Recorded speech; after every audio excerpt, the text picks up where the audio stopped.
great delight for me to be here in your presence, and I am also beholden and grateful to the India Foundation for giving me this opportunity to be here.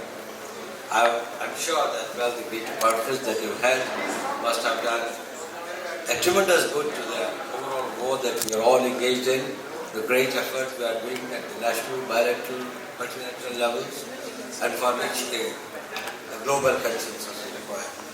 There is no great message that I have got to deliver. I came on the very specific assurance that I would be speaking.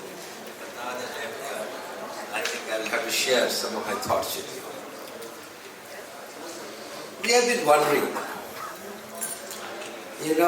there is a saying that if you do a thing once and it produces a result, and if you do the same thing and it produces the same result, and if those results are negative, if you continue to do them regularly, that is the only definition of insanity.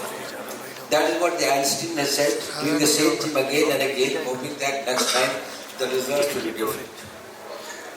We have been wondering for a very long time, that is, international cooperation is probably the panacea or the counter for containing international terrorism. Either of the two things have gone wrong. Either it is not the antidote, or there has not been really an international cooperation. And I belong to the school which belongs to the second category. In late 90s, in 1998, there was a UN special body on counter-terrorism that was constituted. And it had its meeting in Doval. And it was decided that all countries of the world must get united and must try to find out some common strategy to fight terrorism. And a comprehensive convention of counter-terrorism was drafted and was put up, and we are very happy that India was the one which had pioneered the original draft. It's now 20 years. The draft is still pending. And it's pending on issues that is the start. One is the definition of terrorism. There has been an insistence by few countries that the cause at times justify the end. And therefore, if the cause is justified, then, or if the ends are justified, then the means should be condoned and they should not come under the category of terrorism. That is, that there be genuine freedom fighters who should be differentiated and distinguished from the terrorists. That this was the basic flaw on which that terrorism is not a political objective or a military objective. It is a tactics. It is a means to achieve those objectives. So if we really have to fight terrorism, we have got to deny them both the means and the ends. And if we really serious about countering international terrorism, it will have to come to a common definition of terrorism and accept the fact that it is totally unjustified, it is totally, it has to be resolutely countered at every level, by every security agency, by every country, by every courts of law, irrespective of the fact for which the weapons are taken to kill the innocents. There can be a very laudable cause, which I can say that, well, I would like to pursue this cause, and should the people deter me or should the people deny me the right to do that, well, I will kill everyone.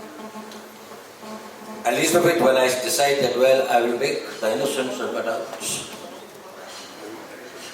And I think that is one of the major flaws.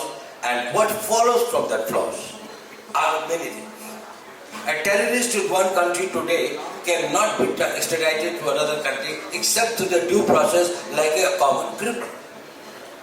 The speed with which they are able to move, they are able to communicate through the internet, they are able to get educated and trained and recruited through the social media and others, you find that, well, in this open cyberspace, the criminal of one country is not viable and probably cannot be covered. And that is the one thing.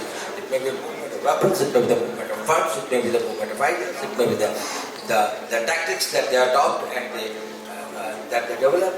All these plethora of things that while the national geographical boundaries become the boundaries of dispensation, the justice or dispensing the counter of the state, that is not adequate really to fight.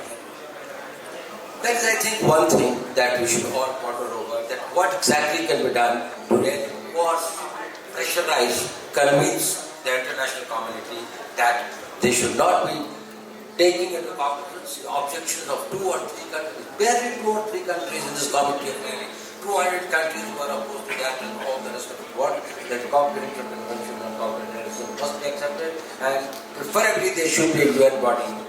Now, there are a large number of UN resolutions which say that this is what is forbidden, this is what should not be done, 33, 35, and all sorts of this is.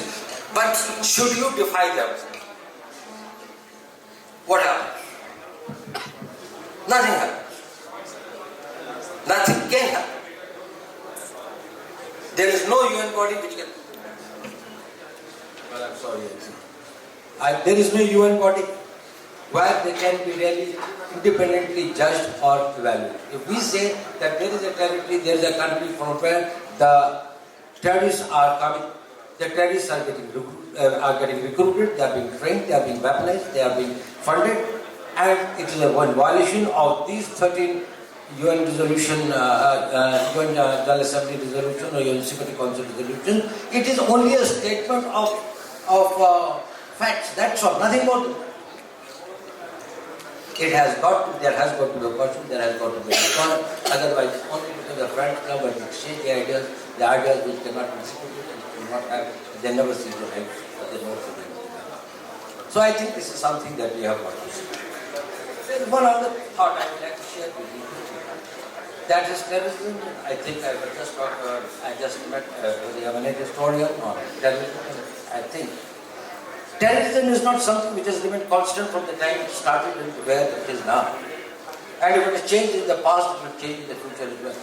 The challenge today for the theorists and intellectuals and thinkers is not what exists, but what is going to be the decade from now. 20 years back, we never talked about the social media or the internet, the cyberspace at disposal. We never knew the new competition that they had, or the new ideological decisions they had. They moved themselves from one state to another. What Al-Qaeda was there in the 1996 and others when they issued fatwa is entirely different from what Al-Qaeda today from ISIS or the Daesh. Probably, where the Boko Haram and Al-Shabaab are talking about is entirely a different type of a new order of terrorism, a new form. We are actually into a 4th generation warfare where the frontiers would be the civil society, where the enemy is there in the civil society, and they are the frontiers that you have to defend, and you have got to fight out. And this is a fight against the invisible enemy, which will become still more difficult to really combat. What exactly is that? Something that we will have to prepare ourselves in the next decade. Seeing the trend in the past is just something that we can really benefit by our record, by our worldwide experience of fighting terrorism and how it can be realized. I'm very hopeful that all the great brains which are present here, they must have done a great job of it. They must have contributed substantially. I do look forward to a great ideas, and probably I'll get benefited with everything that you might have contributed. But once again, I'm very grateful to you for being here, grateful to India Foundation for inviting me, and I request all of you to join for dinner. Great delight to share it with you. And thank you very much, Mr. Ram Ajit.